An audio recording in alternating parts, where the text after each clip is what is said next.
nous trouvons actuellement dans un restaurant thaïlandais situé au plein cœur de Beijing. Non seulement l'ambiance y est raffinée, mais chaque plat semble vous transporter dans les ruelles de la Thaïlande pour une expérience authentique de sa gastronomie. Allez, suivez-moi pour en savoir plus.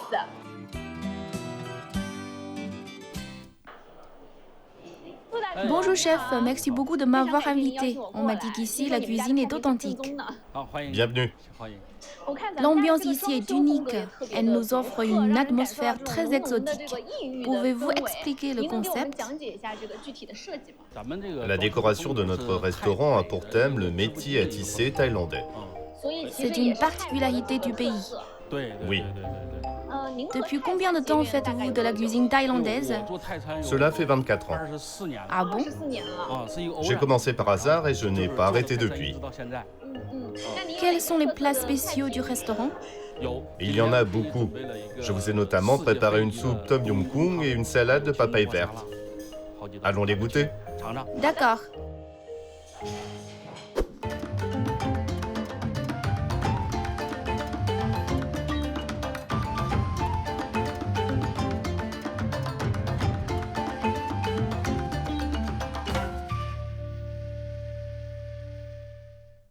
Merci chef pour cette magnifique table de plats thaïlandais.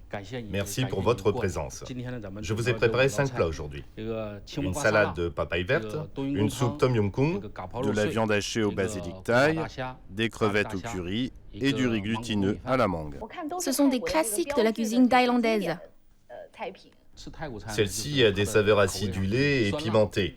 Les Thaïlandais aiment utiliser le curry en cuisine. La culture culinaire thaïlandaise se base principalement sur l'utilisation des sauces. Si elle est bien faite, le plat est réussi à 80% et il ne vous reste plus qu'à le cuisiner avec. Les Thaïlandais utilisent rarement des baguettes, mais le font pour manger des nouilles de riz ou des pâtes. Souvent, ils prennent des fourchettes et des cuillères. Les convives choisissent d'utiliser ou non des baguettes selon leurs préférences. C'est ça.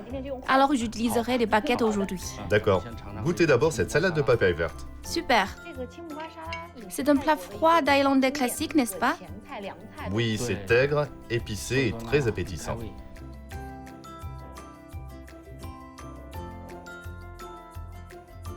C'est vraiment épicé. Cette combinaison de papaye verte et d'autres ingrédients offre une texture variée intéressante. Il y a beaucoup d'ingrédients. Quelle est la recette? On coupe la papaye verte en fines lamelles. Puis on trempe celle-ci dans de l'eau glacée pour les rendre plus croustillantes et plus rafraîchissantes. Après, on utilise un mortier en bois pour la préparation. D'abord, on broie du piment frais et de l'ail. Puis on ajoute du haricot kilomètre, la papaye verte et des tomates cerises. Enfin, on assaisonne. Le goût sera aigre et épicé.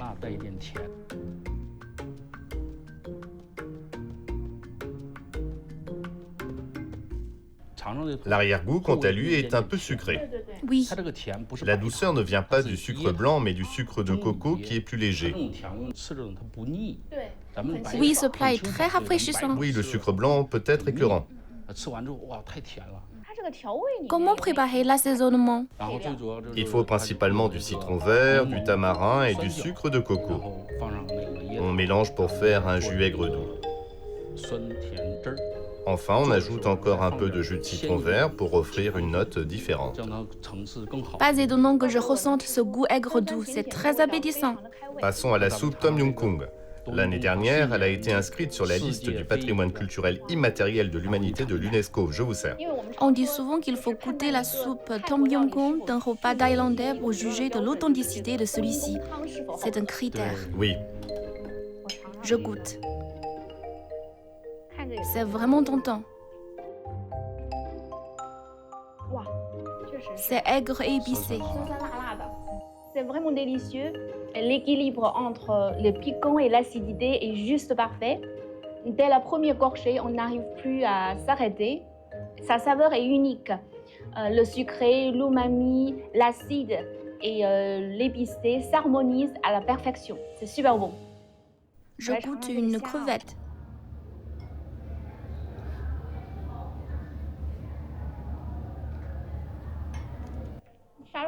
La chair est particulièrement ferme. Oui, on utilise des crevettes thaïlandaises qui ont beaucoup de mâche. Comment préparer cette soupe? D'abord, on fait revenir les têtes de crevettes pour en extraire l'huile. On sait que cette dernière est sortie quand on voit l'huile de cuisson jaunir légèrement. Ensuite, on ajoute du grand galanga, de la citronnelle, des feuilles de citron kaffir et de la ciboulette pour faire bouillir la soupe. Puis on met des crevettes, des champignons et des tomates cerises. On laisse mijoter. Avant de retirer, on verse un peu de lait de coco. Est-ce de la coriandre qu'on voit flotter? C'est ce qu'on appelle de la coriandre longue. Cette plante a des épines. Elle sert à renforcer la saveur. L'acidité vient principalement du citron. Oui, du citron vert et des feuilles de citron kaffir. Ces dernières ont une odeur pénétrante qui stimule les papilles gustatives et rehausse le goût. Oui, c'est très appétissant. En effet, goûtez la viande hachée au basilic thaï. Les plantes aromatiques telles que le basilic et le basilic thaï appartiennent à la même variété. Ces feuilles rehaussent la saveur de la viande. Goûtez. C'est un peu comme un plat du Yunnan. Est-ce du porc? Oui, on peut également utiliser du bœuf, du poulet ou des crevettes. Le basilic thaï joue un rôle important dans la cuisine en Thaïlande. Oui, il est populaire dans ce pays. C'est un plat parfait pour accompagner le riz. C'est délicieux. Le porc haché est bien frit, tandis que les feuilles de basilic thaïlandais dévoilent leur parfum unique qui envahit immédiatement la bouche. Ce plat se marie parfaitement avec du riz. C'est vraiment délicieux. Pourriez-vous nous dire comment préparer ce plat? Tout d'abord, on fait revenir de l'ail, du piment et du basilic thaï. Puis on ajoute de la viande et on fait sauter jusqu'à ce qu'elle change de couleur. Elle doit être maigre à 70% au moins. On fait cela à feu vif. Pour l'assaisonnement, on utilise principalement de la sauce de poisson. Elle a le même rôle que la sauce soja chinoise. On la retrouve dans de nombreux plats. Oui, Elle est très importante. elle remplace le sel. Quand c'est presque prêt, on rajoute du basilic thaï et on fait sauter. On en met donc 2 fois. Oui, la première, c'est pour renforcer l'arôme. La seconde, c'est pour relever le goût. Vous pouvez envelopper la viande dans une feuille de salade. J'essaye. Enroulée. Les feuilles sont grandes.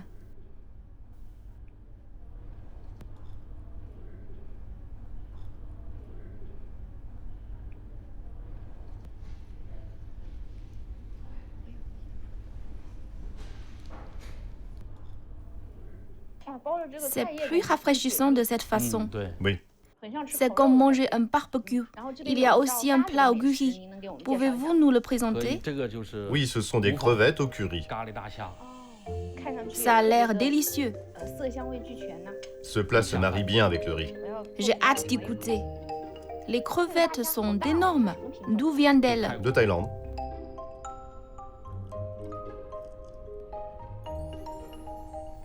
La saveur du curry est particulièrement forte. L'arôme du lait de coco est également prononcé. Ces crevettes sont super savoureuses. C'est croustillant à l'extérieur et très tendre à l'intérieur. Elles sont nappées d'une sauce curry riche et parfumée. Chaque bouchée est un pur bonheur. C'est super bon. Pouvez-vous nous donner la recette? On trempe d'abord des crevettes dans de la fécule pour retenir l'eau de la chair. Il faut bien contrôler la température de l'huile. On met les crevettes lorsqu'elle est à environ 210 degrés. Instantanément, les crevettes deviennent croustillantes. Comme leur chair ne perd pas d'eau, elle sera tendre une fois cuite. On mélange du lait de coco, de l'œuf, de la poudre de curry et du lait. Dans une poêle, on fait sauter de l'ail, du persil et de l'oignon. On verse ensuite la sauce au curry.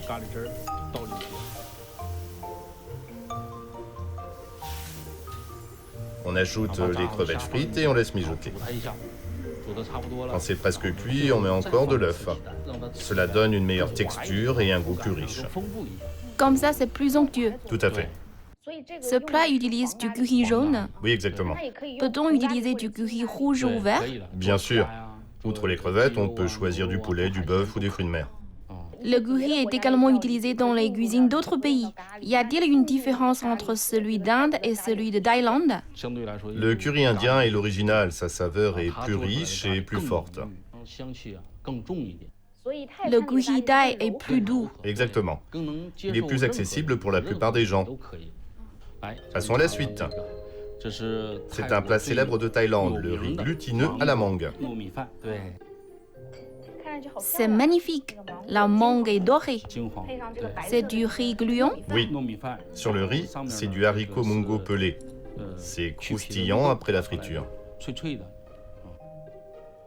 C'est un dessert très classique. Oui. La saveur du lait de coco est particulièrement forte. Oui, on peut manger la mangue avec le riz. Ok, je prends un morceau de mangue. Oui. Il y a du lait de coco dessus. Tout à fait. C'est une bonne combinaison. Accompagné de mangue bien mûre, le riz gluant doux et moelleux offre une texture onctueuse. Imprégné de lait de coco, il dégage un arôme envoûtant. C'est super bon. Comment réaliser ce dessert? On fait tremper le riz gluant la nuit au moins 8 heures. Ainsi, il sera plus glutineux. Après le trempage, on se débarrasse de l'eau. Après la première cuisson à la vapeur, on ajoute du sucre et du lait de coco. On fait cuire la vapeur encore une fois pendant 4 minutes. Cela rend le riz plus collant et sucré. On peut ajouter un peu de sel pendant la cuisson. Ça donne un petit contraste pour renforcer le goût sucré. C'est une petite astuce. Oui. Après, on donne au riz gluant n'importe quelle forme, comme par exemple celle d'un cœur, d'un rond, d'un rectangle ou d'un ovale. Les mangues mûres sont meilleures. On choisit de la mangue narcisse. Cette variété est moins filandreuse et plus sucrée. On arrose de lait de coco. Pour finir, on saupoudre de haricots mungo frits. Le riz gluant est savoureux et moelleux. Quelle est sa provenance? On utilise du riz gluant de Thaïlande. Après la cuisson, il est translucide et charnu. Pour les téléspectateurs qui veulent essayer cette recette à la maison, quelle est l'astuce pour bien la réussir? Avant de cuire le riz, il faut d'abord bien le faire tremper.